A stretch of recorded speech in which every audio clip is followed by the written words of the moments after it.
કોંગ્રેસની ચિંતન શિબિરમાં લેવાયો છે એક મોટો નિર્ણય। 5 વર્ષ કોઈ એક વ્યક્તિ એક પદ પર રહી શકશે। 50 વર્ષથી નીચેના લોકોને મળશે મોકો। એક પદ એક વ્યક્તિનો સિદ્ધાંત લાગુ થશે। એક પરિવાર એક ટિકિટનો સિદ્ધાંત લાગુ થશે। 90 થી 180 દિવસમાં બ્લોક સ્તરે વ્યવસ્થા બનશે। બ્લોકથી લઈને પ્રદેશ સુધી જવાબદારી નક્કી થશે। To discuss and deliberate upon political issues and challenges before our party. Of course, we do have the CWC that meets from time to time, and that will continue. Hopefully, a little more often than it does normally. Now, the new group is not, however, a collective decision-making body, but will help me get the benefit of the vast experience of senior colleagues. It too will be notified very soon.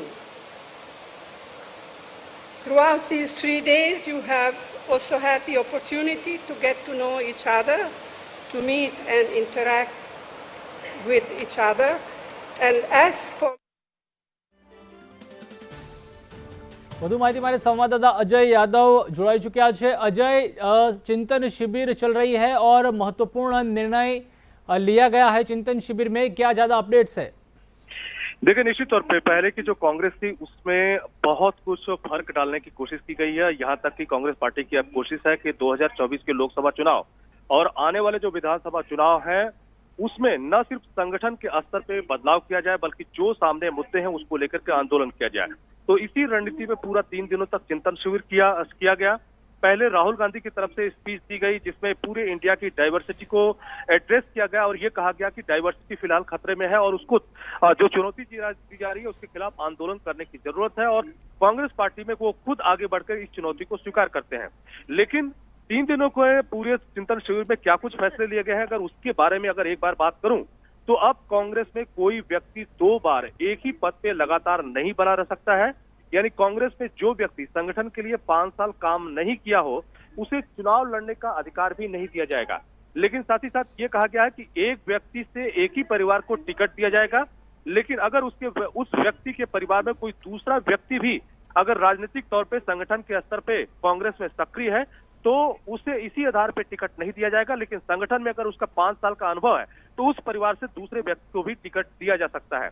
और इसी तरह से हर प्रांत में एक political affair committee बनाने का फैसला किया गया है जो अलग अलग मुद्दों पे चर्चा करेगी। यानी प्रदेश के स्तर की कमेटियां भी अपने आप में स्वतंत्र होंगी और जो प्रदेश के अलग अलग पदों पे लोग बने रहेंगे हर साल उनकी समीक्षा की जाएगी कि उनका परफॉर्मेंस कैसा है। अगर उनका परफॉर्मेंस बेहतर नहीं होगा तो उसके लिए 5 साल का वेट नहीं किया जाएगा, बल्कि साल भर में ही उन्हें चेंज कर दिया जाएगा। इसी तरह से पब्लिक इंसाइट डिपार्टमेंट गठन करने का फैसला किया गया है जिसमें जनता के द्वारा जो विचार है उससे फीडबैक लिया जाएगा।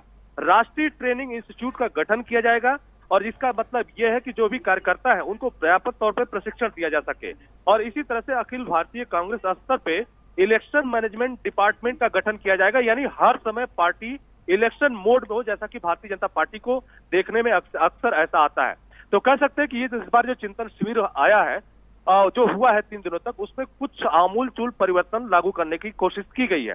हालांकि ये सवाल अब राहुल गांधी के ऊपर भी आता है कि पार्टी में एक व्यक्ति एक ही परिवार की बात की जा रही तो क्या राहुल गांधी, प्रियंका गांधी और सोनिया गांधी क्या तीनों एक साथ चुनाव लड़ सकते हैं? तो ये जो बनाया गया है कानून अभी संगठन के लिए वो कहीं न कहीं कांग्रेस पार्टी के लिए बाधा नहीं है क्योंकि सभी के अनुभव 5-5 साल से ज्यादा है। जी आभार अजय जानकारी देने के लिए।